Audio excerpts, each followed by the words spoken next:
Let me tell you today about how to charge a client. If you are a beginner freelancer and you are starting as a youth or a grad and you have some core skill, let us say your core skills could be editing, your core skills could be brand building or working as an intern for lead generation, or it could be HR or it could be finance, anything that you're working as a freelancer, beginner grad. So how do you charge a client basically? See, you can charge a client based on the amount of profit and all of that stuff you want to keep. But before that, you have to see that how the nature of the service is. Now, for example, there has to be an administrative or management service. Someone, you yourself are working as a manager for the client who is managing the project. If this role is not there, then you did not charge them. If the client only gives you a certain task and you have to complete and deliver it, you charge for the core skill. But if there is also management and distribution and coordination, all of these things are included, then you have to include this administrative or management charge who is managing here.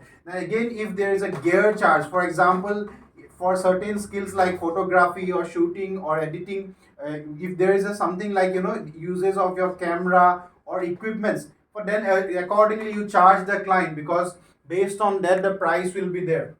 Now you can either charge on an hourly basis or you can charge on a project pay basis. In the United States, what happens is, like, generally people charge on hourly basis. Per hour it is $100 or $50 or $200. In India it is relatively low. In other nations it's relatively higher. Or you can charge completely based on a project, deciding the number of hours it will be for you, and you can simply charge for the entire project. Now this is, you decide on a certain basis. There are other methods of pricing. Now this is what you decide. Now this is what you decide on the pricing. There are other methods of pricing, but I'm telling for this as a beginner. Now when you look at the profit thing, you look, every agency have this kind of clients. You can be any kind of this freelancer. See, either you can be an agency or a freelancer who charges the client in such a manner that you get 50% profit.